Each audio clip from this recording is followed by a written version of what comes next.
Abre aí comigo Tiago capítulo 4, versículo 8. Nós vamos ler do versículo 8 ao versículo 10. Hoje nós entregamos o nosso jejum para a glória de Deus. Tem gente fazendo festa, né? Amanhã um monte de gente já está tomando café, comendo carne, né? Só não pode botar a série e a novela em dia, né, irmão? É jejum. Você precisa perder os episódios, né? E nem vai tirar. Esses dias eu estava vendo uma moça reclamando na internet que o marido dela, que lançou um jogo de videogame, o pessoal espera há muitos anos que ele fosse lançado. O cara foi e tirou folga no trabalho dele e ficou 24 horas na frente da televisão jogando o videogame. Então só não vai fazer igual esse cara, né, irmão? Tirar a folga do trabalho para colocar a série, a novela, o filme em dia por causa do jejum, né? Mas hoje nós terminamos o nosso jejum, né? E eu quero trazer uma palavra sobre isso, porque uma coisa que eu sempre falo com vocês aqui, irmãos, para o jejum fazer sentido, o que nós vivemos não pode mais ser o teto, né? Precisa ser o mínimo.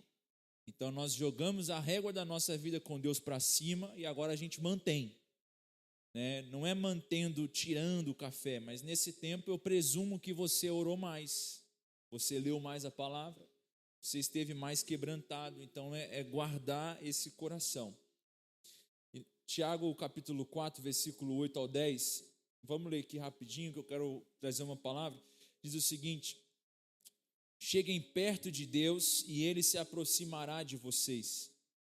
Pecadores, limpem as mãos, e vocês que têm a mente dividida, purifiquem o coração.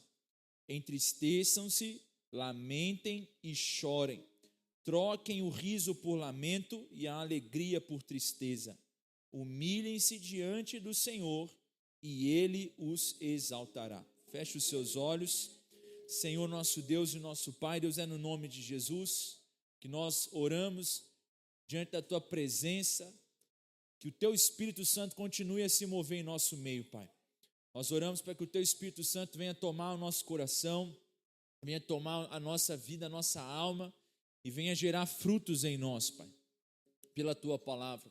Que a Tua palavra encontre em nós uma terra fértil, um solo fértil, que ela venha crescer e prosperar na nossa vida, transformando a nossa mente, o nosso coração, a nossa maneira de viver, Pai, para a glória do Senhor, é o que nós te pedimos, em nome de Jesus, amém.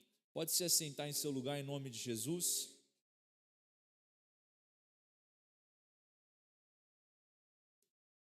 Nós lemos aqui esse texto, eu só quero usar esse texto para introduzir, porque eu quero falar sobre outras histórias da Bíblia, mas nós lemos aqui esse texto de Tiago, que ele tem muito a ver com esse período de jejum, de entrega, né?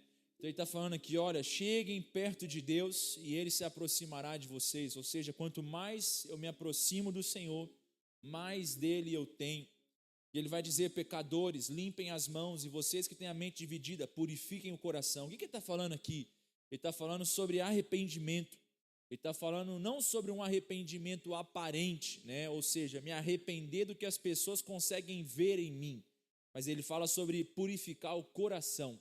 Purificar o coração fala sobre ser limpo daquilo que ninguém vê. Você não consegue saber o que eu penso. Você olha para mim, você não sabe o que está passando no meu coração. Você concorda comigo? Amém? E eu não sei o que se passa no seu. E por vezes a gente tem uma tendência de achar que problema na nossa vida é só o que as pessoas veem em nós.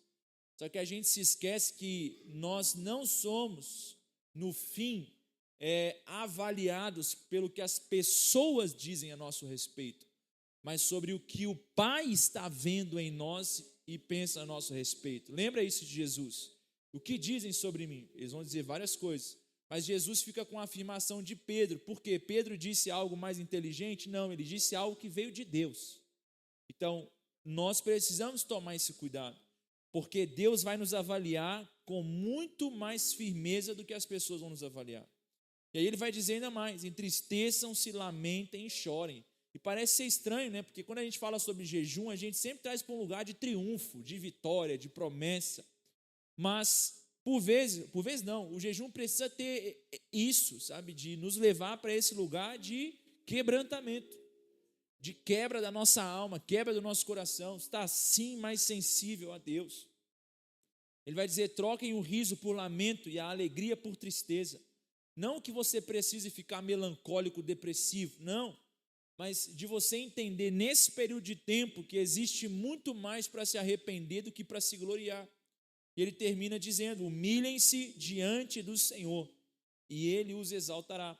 Só que essa exaltação não é uma exaltação humana, é uma exaltação espiritual. Em momento algum, Tiago vai falar sobre algo humano aqui, ele está falando sobre espiritual. Então, deixa eu me humilhar diante de Deus e eu vou ser promovido no trabalho. Poxa, se fosse assim seria muito fácil. Mas essa humilhação diante de Deus fala sobre eu reconhecer que eu nada sou. E nós falamos isso aqui em alguns dos domingos. Quando Deus tira algo de nós, Ele não tira algo de nós para que nós fiquemos vazios. Ele tira algo de nós para que mais dele esteja em nós. Então essa exaltação é o Espírito Santo crescendo no espaço da nossa vida que nós estamos abrindo. Então, esse período de jejum e entrega precisa nos trazer para esse lugar de rendição, arrependimento, busca no Senhor. E de um coração que constantemente se humilha diante de Deus. E nós estamos terminando esse tempo, nós jejuamos, oramos, buscamos a presença de Deus. Talvez você fez isso como você não faz há tanto tempo, mas eu quero terminar, e o tema da minha palavra é exatamente uma pergunta hoje. O que Deus faz quando encontra um coração entregue? Porque talvez você vai dizer: pastor, olha, esse jejum foi bem feito, porque assim, doeu na minha carne, senti muito esse jejum, mas também recebi muito de Deus. Foram vários dias que na minha oração eu senti a presença de Deus, foram vários dias que ali no meu devocional uma palavra de Deus virava revelação, saltava para o meu coração e aquilo queimava o meu coração. Então, agora, diante de tudo isso, o que Deus faz quando Ele encontra em nós um coração entregue? E eu quero trazer aqui 6 histórias da palavra, e talvez você pense, 6 é muita coisa, eu sei, mas eu não vou comentar muito em cima, eu quero só trazer essas histórias para você entender o que Deus faz quando encontra um coração entregue. Eu quero trazer aqui 6 episódios na Bíblia, onde ao fim de um jejum, algo aconteceu.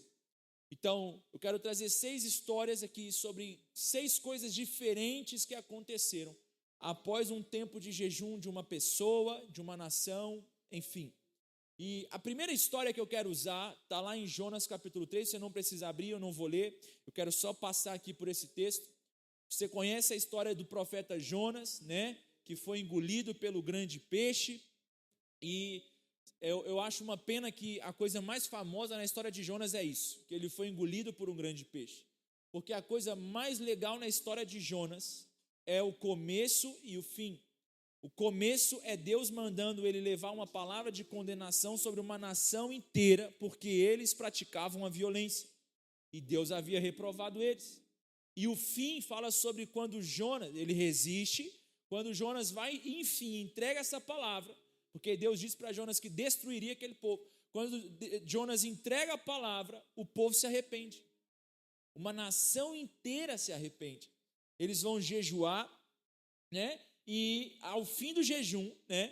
O texto destaca isso. Deus ele não viu só o jejum que o povo fez, mas a Bíblia vai dizer no versículo 10 que eles abandonaram a sua violência. Então, o jejum foi uma expressão externa de um arrependimento interno. Então não foi que o jejum gerou neles arrependimento, mas o jejum foi a amostra de um coração que já estava se arrependendo. Então o povo de Nínive jejuou, né? Foi convocado um jejum de toda a nação, mas o que muda a história desse povo, de um povo condenado para um povo que recebe a misericórdia de Deus, não foi apenas o jejum, mas o arrependimento. A Bíblia fala que eles mudam seus caminhos, eles abandonam a violência, eles voltam-se para Deus, e Deus transformou o destino de toda aquela nação. Então, a primeira coisa que eu quero dizer é o que Deus faz quando ele encontra um coração entregue? A primeira coisa é que Deus traz transformação. Diga comigo, transformação. Porque Deus transformou o destino de toda uma nação. Então, após o jejum, o que nós temos? Uma transformação de uma nação que antes era condenada por Deus pela sua violência, agora é uma nação que já não caminha mais sobre a violência e tem a misericórdia e a graça de Deus. O arrependimento, e é isso que eu quero enfatizar, porque o arrependimento, como o Tiago vai falar sobre se humilhar diante de Deus, sobre lavar as mãos e purificar o coração, o arrependimento é chave da transformação. Porque não adianta nada, você tira comida, tira bebida, tira o hábito, mas você não se arrependeu. Você verdadeiramente não se arrependeu diante do Senhor, daquilo que da maneira como você estava vivendo, por estar longe de Deus, ou pelos pecados que você estava cometendo. Porque aqui o poder é, como eu disse isso para vocês várias vezes, o jejum não vai mudar Deus. Não foi o jejum de Nínive que Deus me trouxe misericórdia, mas a maneira como o povo se arrependeu. O arrependimento. Porque o verdadeiro jejum, ele não termina quando nós voltamos a comer ou beber e fazer aquilo que fazíamos. Mas ele termina quando nós voltamos a viver da maneira que Deus deseja que nós venhamos a viver. Então, o nosso jejum termina hoje, no calendário. Mas ele precisa terminar com Deus encontrando em mim aquilo que Ele deseja que esteja no meu coração. E a primeira coisa que eu quero deixar aqui para você nessa noite, a primeira palavra aqui direcionada para o seu coração, é que Deus, Ele transforma o futuro de quem decide mudar de direção. Então, não é que o jejum determina essas coisas, mas nesse lugar de arrependimento no jejum, nós vamos ver o nosso futuro sendo transformado, quando nós decidimos mudar de direção na nossa vida. Então, o que Deus faz quando Ele encontra um coração entregue? Deus traz transformação. E talvez você estava aqui, e eu não quero dizer que talvez você estivesse num pecado terrível, mas por vezes eram pecados que nós subestimamos, como o pecado de estar longe do Senhor, estar distante de Deus, estar amando demais ao mundo e amando de menos ao Senhor. Então, quando nós viemos para esse lugar de jejum em arrependimento, Deus então traz transformação. A segunda coisa que eu quero falar sobre o que Deus faz quando Ele encontra um coração entregue, tem a ver com uma história de Daniel. Em Daniel capítulo 10, a Bíblia fala que Daniel, já velho, ele ainda não viu algumas promessas se cumprir, e ele vai fazer um jejum ao Senhor. Ele não come comida desejável, não bebe do vinho e não se perfuma por 21 dias. E ao final dos 21 dias, a Bíblia fala que um anjo de Deus aparece dizendo que a sua oração foi ouvida desde o primeiro dia. Então veja bem, Daniel estava lá 21 dias orando por uma resposta de Deus. Mas o anjo de Deus vai dizer: Daniel, a sua oração já tinha sido respondida no primeiro dia. Imagina só, né? Puxa, então os outros 20 eu jejuei à toa, né? Mas não, porque se de certa forma Daniel vai nos ensinar que Deus, ele traz respostas, né? E a segunda coisa o que Deus faz quando encontra um coração entregue é que Deus, primeiro, traz transformação, segundo, ele traz respostas. Mas o ponto aqui sobre Daniel não tem a ver com a resposta meramente, mas o que acontece entre o primeiro e o 21º dia. E mesmo Deus tendo liberado a resposta, Daniel permaneceu perseverante nesse lugar. A Bíblia fala que houve uma resistência espiritual até que Miguel veio ajudar para que essa resposta de Deus chegasse até Daniel. Então, o foco dessa história de Daniel não é ensinar sobre uma guerra espiritual detalhada sobre o primeiro, o segundo e o terceiro céu, mas mostrar que Deus ouviu desde o primeiro dia e que Daniel, ele permaneceu perseverando diante do Senhor. Daniel, ele buscou o Senhor durante esses 21 dias, mas quando o anjo disse, desde os primeiros dias, que você decidiu buscar entendimento, as suas palavras foram ouvidas, a resposta já havia sido liberada, mas Daniel apenas precisou perseverar. É uma coisa que eu gosto de pensar, que tudo aquilo que eu preciso de Deus, não é que Deus está fazendo essa provisão, porque Deus ele não faz uma provisão, Ele é a própria provisão. Então tudo que eu preciso na minha vida, em Deus já existe. Você consegue entender isso? Tudo que eu preciso de Deus, Deus não está fazendo, já existe nele, porque em Deus aquilo que falta em mim, nele existe. Agora, o que acontece nesse tempo? Acontece que nesse tempo eu estou sendo preparado para receber aquilo que o Senhor quer liberar.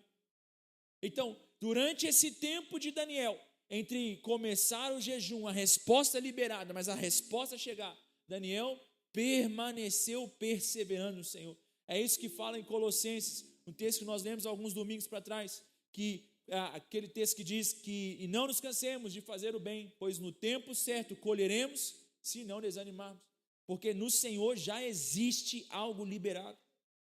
Agora, o que nós precisamos, por vezes, é perseverar. Então, quando Deus encontra um coração entregue, Deus ele traz respostas, mas nem sempre Deus ele vai responder no nosso tempo, mas Ele sempre vai responder no tempo certo. E a entrega ela vai nos ensinar a confiar enquanto Deus está trabalhando no nosso coração. Então, esse tempo de jejum vai nos trazer para esse lugar de plena confiança no Senhor. Por exemplo, algumas coisas que eu coloquei em oração diante de Deus nesse tempo de jejum, eu ainda não tive resposta da parte de Deus. Mas eu sei que Ele traz respostas. Então, não é que Deus não respondeu, mas é que eu ainda não a recebi. Talvez esse não receber fala sobre eu ainda estar tendo um coração sendo trabalhado para receber aquilo que o Senhor quer liberar sobre nós. E a segunda coisa aqui, a segunda frase que eu quero que você guarde no seu coração é que Deus nunca ignora uma oração feita por um coração entregue. Deus nunca vai ignorar uma oração feita por um coração que é derramado. Seu coração está derramado no Senhor, ele está entregue, rendido. Deus nunca vai ignorar a sua oração. É que por vezes nós achamos que quando Deus ele não responde, Ele está ignorando as nossas orações. Só que uma coisa que eu aprendi lá aos meus 16 anos, no começo do meu caminhar com Jesus, para valer, né? Eu ouvi e aprendi uma coisa que dizia o seguinte, que a oração fala sobre Deus sempre trazendo uma resposta. E a resposta de Deus são 3, de forma genérica aqui falando. Sim, não ou espere. E talvez essa palavra de Deus não chegando até nós de maneira sim ou não, seja Deus nos trazendo para o espere. Espere, persevere, porque nesse lugar você está sendo quebrantado. Por exemplo, eu não tive as respostas de Deus, mas eu continuo sendo quebrantado pelo Espírito Santo. Não há perda no processo, não há prejuízo no processo, não há dano no processo. Tudo que acontece nesse processo, Deus está usando ao nosso favor.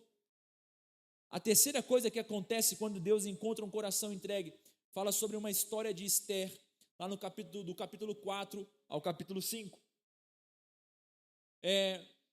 Um certo homem, se eu não me engano, chamado Amã, convenceu o rei da Pérsia a trazer na verdade, a condenar todos os judeus.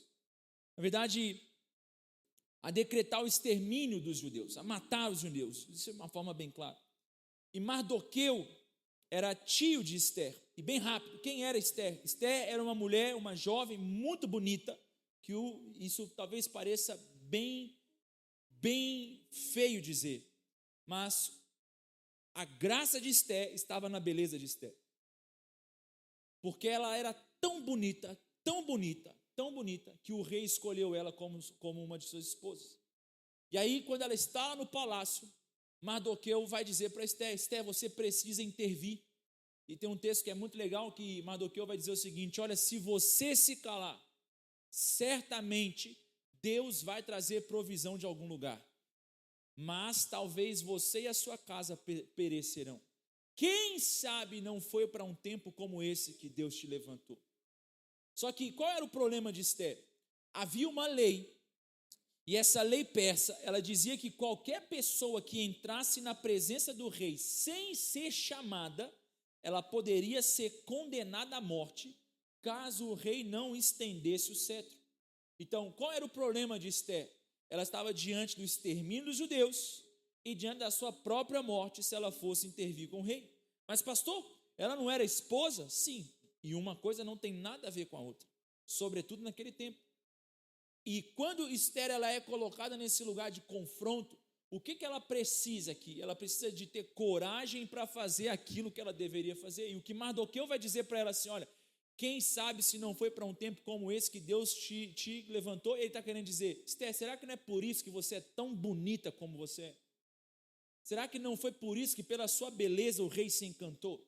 Será que não foi para um tempo como esse que Deus te colocou nesse lugar onde você está? Será que não foi para um tempo como esse que o propósito de Deus se convergiu para você estar aí e agora? E o que a Bíblia fala? A Bíblia fala então que Ester, ela levantou um jejum. Ela levantou um jejum junto do povo. Ela convoca um jejum e depois desse jejum, ela entra na sala do rei sem ser chamada. Mas a Bíblia vai dizer que quando ela vai diante do rei e ela vai trazer a questão dela diante do rei, a Bíblia fala então que o rei estendeu o seu cetro de ouro para Ester, ou seja, Ester não foi condenada à morte por entrar sem ser convidada. E talvez nessa história você vai dizer, meu Deus do céu, pastor, mas que história esquisita, mas é justamente isso. Era algo terrível desse ponto, mas Ester naquele momento, depois do jejum, cheia e tomada por coragem, ela vai diante do rei. E a grande questão é que ela está diante do mesmo rei de sempre. O rei não mudou. O que mudou agora é que Ester tem um coração diferente. Um coração cheio de coragem e, no mínimo, movido pela urgência do momento. Como assim, pastor? Movido pela urgência do momento. Ela entendeu a importância daquilo que ela estava vivendo. Foi o que Mardoqueu disse. Quem sabe se não foi para um tempo como esse que você nasceu? Talvez alguns de nós estamos orando ao Senhor para tomar decisões importantes da nossa vida. E talvez o que Deus ele vem trazer para você nesse tempo de jejum é coragem. Coragem para não se acovardar, diante de uma decisão difícil. Coragem para não se acovardar para estar diante do rei. Coragem para não se acovardar e tomar a decisão certa. Coragem para não temer o dano que você possa ter em detrimento de um propósito maior do que você. Porque, olha só, se Ester não se manifesta, os judeus seriam mortos. Por quê? Porque um cara não queria e tramou assim. Então veja só, o povo inteiro de Deus recebeu misericórdia e livramento, porque Ester, após esse jejum, cheia de coragem do Espírito Santo, ela entra no lugar que ela tinha medo de antes entrar. E quem sabe, Deus ele não está trazendo coragem sobre os nossos corações. Coragem para tomar as decisões difíceis. Coragem para romper com aquilo que é muito difícil. Porque muitos de nós talvez ainda estamos com algumas correntes da nossa vida, alguns cordões umbilicais que ainda precisam ser cortados. Só que por medo de desagradar quem nós tanto amamos, por medo de vezes de comprar alguns novos inimigos, a gente não toma essas decisões. Porque a gente não vai ser querido onde um dia já foi, ou vai ser odiado aonde nunca houve ódio. Mas é uma decisão que precisa ser tomada. São posicionamentos que precisam ser feitos. A Bíblia fala que, eu me lembro rapidinho, que Abraão, quando ele estava com Ló, eles tinham muitos problemas. E Abraão vai dizer o seguinte: porque eu te amo muito, eu preciso me separar de você, cara. Nós precisamos viver longe. Ou seja, por vezes nós vamos ter que ter coragem para tomar decisões que são importantes lá na sua família, na sua casa, no seu trabalho, naquilo que você precisa fazer. Talvez você está precisando de coragem para começar a assumir aquilo que Deus colocou na sua mão. Talvez você está se escondendo demais daquilo que Deus confiou a você. Talvez você está precisando de coragem para romper com certos pecados na sua vida. Mas Deus, Ele quer trazer coragem sobre os nossos corações. O jejum, ele não elimina os desafios, mas ele fortalece a nossa coragem para enfrentar esses problemas. Não é que agora, depois do jejum, não tem mais problemas, não. Mas o Espírito Santo nos fortaleceu com coragem para enfrentar essas situações. E a terceira coisa que eu quero que você guarde no seu coração é que a entrega, ela não remove todos os nossos medos, mas ela nos fortalece para vencê-los. Como assim? O que isso significa, pastor? Não significa que agora, magicamente, de uma forma sobrenatural, pronto, eu não tenho mais medo. Não, talvez você ainda vai ter medos no seu coração. A diferença é que agora o Espírito Santo me fortaleceu para vencer esses medos, para lidar com essas situações. E talvez tenha sido exatamente por um tempo como esse que o Senhor te chamou. A quarta coisa que Deus ele faz quando encontra um coração entregue é que Deus ele honra a obediência. Em 2 Crônicas capítulo 20, a Bíblia fala que a nação de Israel, a nação de Judá, perdão, estava tomada, cercada por vários inimigos, perdão. E Josafá era então o rei, o líder, e ele estava ali agora diante do povo para lidar com o grande temor que estava assolando o povo. E Josafá então convoca um jejum. E o profeta vai trazer uma palavra dizendo que aquela batalha pertencia ao Senhor. Ele proclama um jejum nacional. E o profeta Jaaziel, ele vai dizer que aquela batalha pertencia ao Senhor. Ou seja, Deus lutaria aquela batalha. E essa história traz um versículo que é muito legal, que diz assim: conheçam o Senhor e parem de lutar.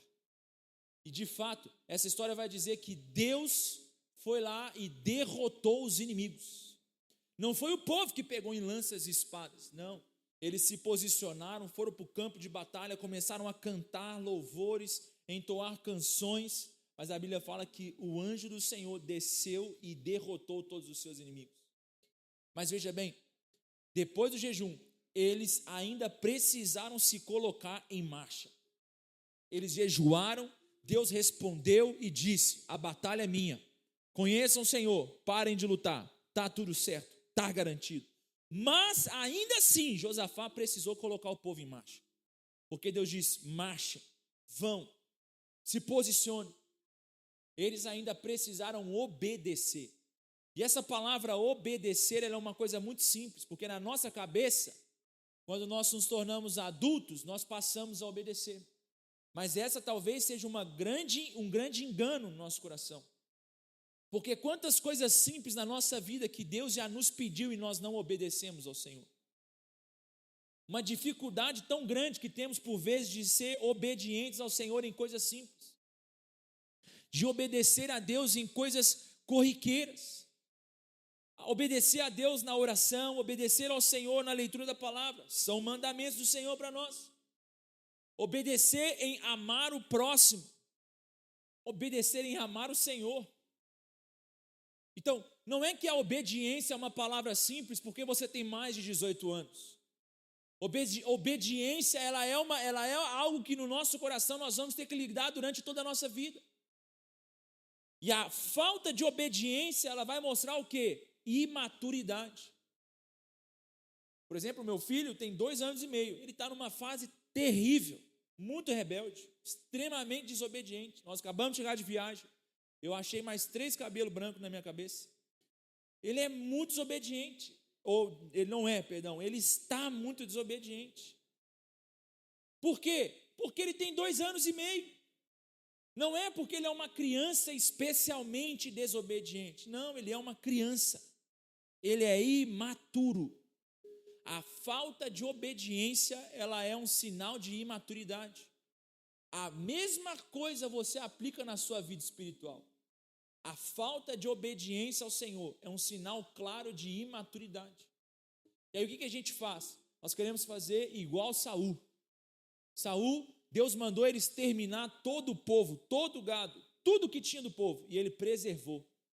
E ele trouxe uma desculpa. Não, isso aqui é para sacrificar ao Senhor. Aí Samuel vem e traz uma palavra de Deus, que é uma frase que ficou conhecida também, que vai dizer: é melhor obedecer do que sacrificar.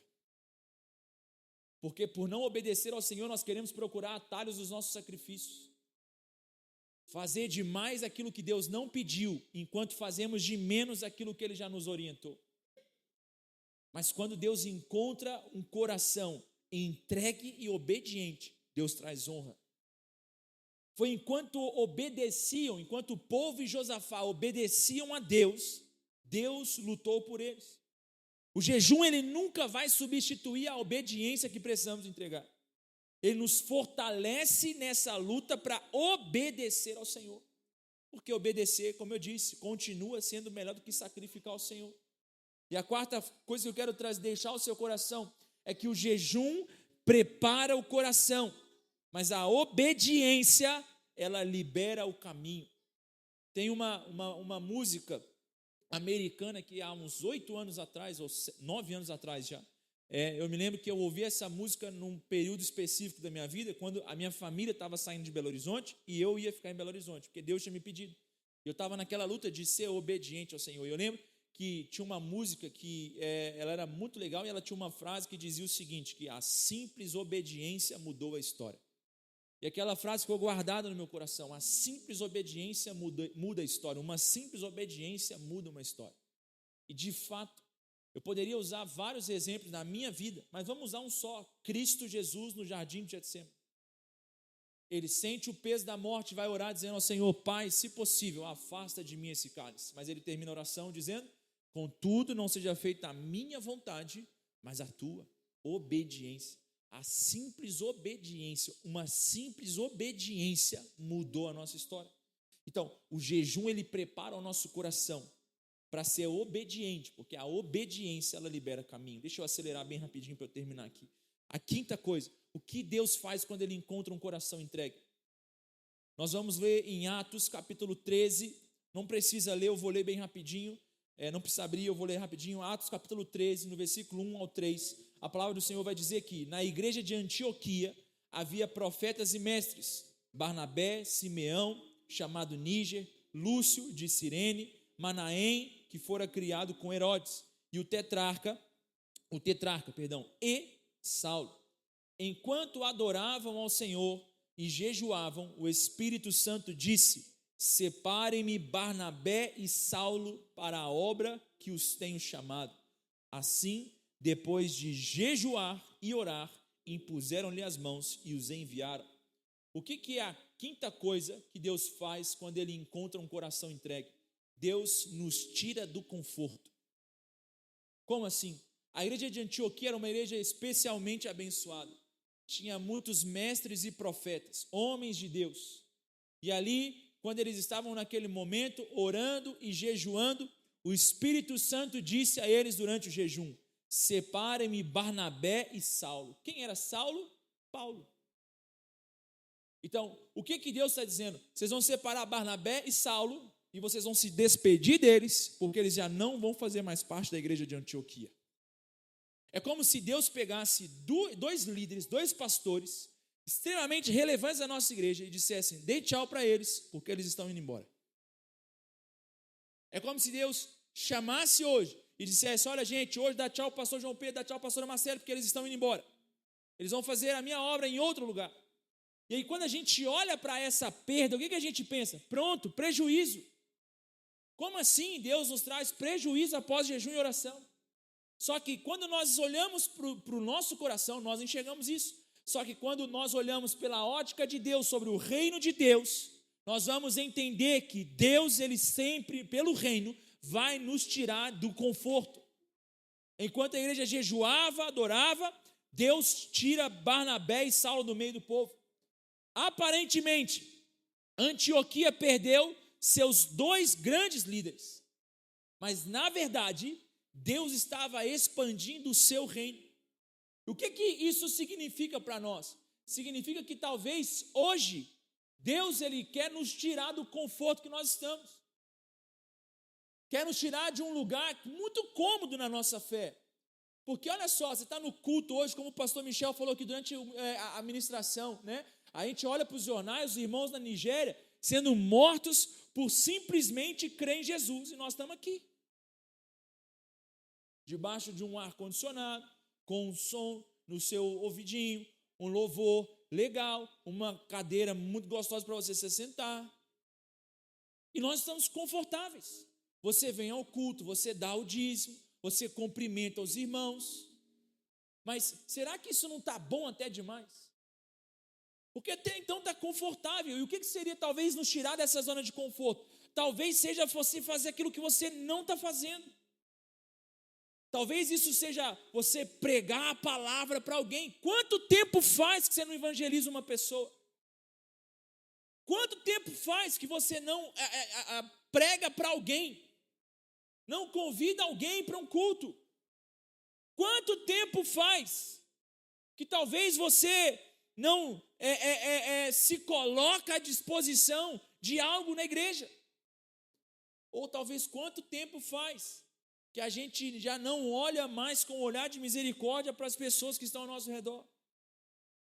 Às vezes Deus ele mexe no nosso conforto para cumprir propósito maior do que nós mesmos. E uma vida entregue, ela entende que o reino vale mais do que a própria comodidade. Não é sobre eu estar acomodado, mas é sobre o que o reino precisa. O reino está em constante movimento. Deus está movendo o tempo todo. E se acomodar é contra aquilo que o reino de Deus nos ensina. Porque o reino de Deus, desde os dias de João Batista, disse Jesus, é tomado à força, violência, esforço, não é conforto. Então talvez no fim desse jejum, Deus quer te impulsionar a fazer o que você não está fazendo, a orar por alguém que está com uma dor de cabeça e deixar o Espírito Santo te usar para curar alguém. Talvez ser sensível ao Espírito Santo quando você está lá no seu trabalho e o Espírito Santo está falando no seu ouvido, vai lá, dá uma palavra para o fulano de tal. Você fica, não, isso aí deve ser coisa da minha cabeça. Talvez é você se expor a fazer algo por alguém que está incomodando o seu coração e você está lutando contra isso. Porque está tudo muito confortável. Então, por vezes, Deus, quando Ele encontra um coração entregue, o que Ele faz? Ele tira desse lugar de conforto. E a quinta coisa que eu quero deixar para o seu coração é que Deus, Ele nunca tira algo de nós, sem querer alcançar algo maior através de nós. Então, Deus me tira do conforto, por quê, pastor? Porque Ele tem um propósito que está além do meu conforto. Eu preciso me mover para que algo aconteça através de mim. Para que o Espírito Santo me use para isso se cumprir na vida de alguém. Então, talvez a coisa mais espiritual que você possa fazer no fim desse jejum, irmãos, é eu colocar na cabeça, eu vou ganhar alguém para Jesus esse ano. Eu quero ter o prazer de no batismo em setembro, em novembro, ter alguém lá que eu contribuir diretamente com a salvação dessa pessoa. Porque chega também de sempre dar a mesma desculpa há 30, 50 anos. Não, mas se foi ganho, glória a Deus, eu orei por todo mundo. Não, irmãos, a gente não pode ficar só fazendo o evangelho por varejo, por atacado, perdão. Você tem um pouquinho de varejo, você tem que pôr a mão na massa um pouquinho. Você tem que fazer isso, um esforço específico por pessoas. A sexta e última coisa, o que Deus faz quando Ele encontra um coração entregue? Eu quero terminar essa história de Moisés. Eu falei sobre uma parte dessa história, acho que no primeiro domingo, primeiro ou segundo, não me lembro, de Êxodo 33 e Êxodo 34. Em Êxodo 33, quando Moisés ele já havia experimentado de tantos milagres, Deus vai dizer para ele o seguinte, aquilo que eu citei, vá para a terra prometida, mas eu não vou com vocês. E Moisés vai dizer, Senhor, não nos faça sair daqui, se o Senhor não for conosco. No versículo 18, ele vai fazer uma outra oração, ele vai dizer, agora, mostra-me a tua glória. Agora, rapidinho, o que acontece antes desse momento? O que acontece antes desse momento é quando o povo pega do ouro que Deus deu ao saírem do Egito, e do ouro que Deus deu, o povo faz bezerros para adorá-los no deserto, porque Moisés estava demorando demais. E Deus então se irou contra o povo, contra a rebeldia do povo contra Deus. Por isso Deus vai dizer: vão embora, mas eu não vou com vocês. E Moisés, o cara que experimentava cada vez mais desse lugar de intimidade com Deus, a oração dele é: Senhor, não nos faça sair daqui sem a tua presença. E não só isso, ele vai orar e vai dizer: Senhor, mostra-me a tua glória. Moisés, ele entendeu, irmãos, que havia algo muito maior do que o maná de todo dia, as águas da rocha, as vitórias miraculosas. O que ele vai entender? Ele vai entender que mais valioso do que tudo isso era conhecer mais a Deus, era ter mais de Deus na vida dele. E depois de permanecer na presença do Senhor, depois de ter mais da glória de Deus, a Bíblia vai dizer no Êxodo 34, versículo 29, que quando ele desce do Monte Sinai, a Bíblia fala que o rosto de Moisés resplandecia forte luz. E ele não sabia que o rosto dele resplandecia forte luz porque o Senhor havia falado com ele. Ou seja, por ele experimentar de uma presença tão poderosa, o seu rosto brilhava de forma que as pessoas não conseguiam olhar para Moisés. Por quê? Porque a presença de Deus deixou uma marca profunda na vida dele. O maior resultado daqueles 40 dias de jejum que ele fez antes desse episódio não foram só as novas tábuas da lei que Deus deu, mas foi que Moisés desceu diferente. A presença de Deus deixou marcas visíveis na vida de Moisés. Talvez durante esses 21 dias, irmãos, a gente pediu muitas coisas ao Senhor. Talvez você pediu por curas, livramentos, restaurações, mas o maior milagre nunca vai ser apenas aquilo que Deus ele faz por nós, mas será aquilo que ele faz em nós. Então, o que a presença de Deus faz em nós sempre vai ser mais relevante na nossa vida do que aquilo que Deus faz por nós. Porque olha só, irmãos, eu já vi muita gente recebendo milagres de Deus e ainda assim essa pessoa, ou isso não foi o bastante para essa pessoa viver uma nova vida com Deus. Quantas pessoas já entraram na igreja esperando uma bênção, foram abençoadas e nunca mais voltaram? Lembra da história dos 10 leprosos que foram a Jesus? E Jesus abençoou e curou aqueles 10. A Bíblia fala que quantos voltaram para agradecer? 1. Ou seja, os outros 9 viveram um milagre. Mas quem recebeu a maior bênção? O que voltou. O que entendeu que Jesus era a fonte de todas as coisas. E ele recebe o quê? Salvação. Presença de Deus com ele o tempo todo.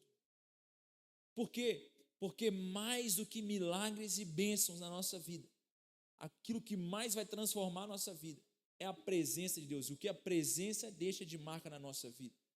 A última coisa que eu quero deixar ao seu coração, pode ficar de pé no seu lugar, por favor.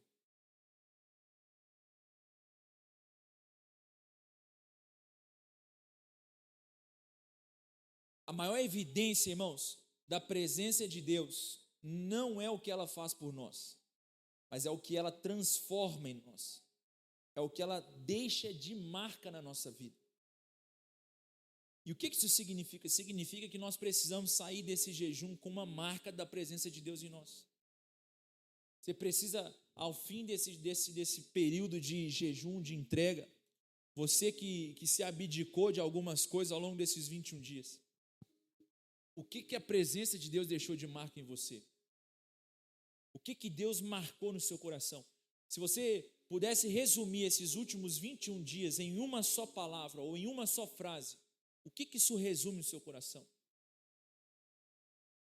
Se talvez hoje a gente não tem nada para resumir, então talvez a gente gastou 21 dias da nossa vida não fazendo algo que a gente gosta. Porque se durante esse tempo nós buscamos por mais da presença e mais da presença nos foi dado, algo deixou em nós. Como Moisés, tem uma marca visível, a glória de Deus está com ele. Então, o que ficou no nosso coração? O que foi gerado no nosso coração? Porque quando Deus encontra um coração entregue, Ele transforma, responde, Ele fortalece, Ele honra, entrega, obediência. Ele vai nos tirar do conforto para cumprir seu propósito e, acima de tudo, Ele vai nos marcar com a sua presença.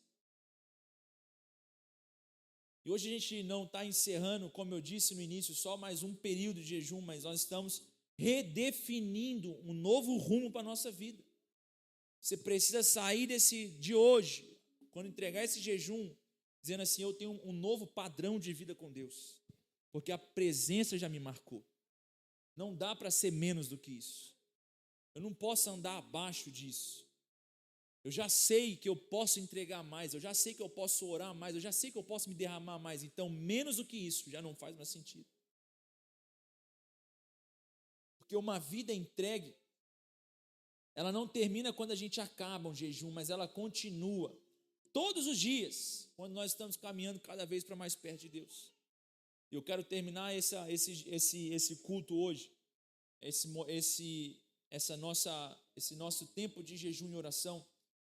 Por conta do tempo eu não vou conseguir fazer o que eu queria fazer, mas a gente vai terminar fazendo uma última oração.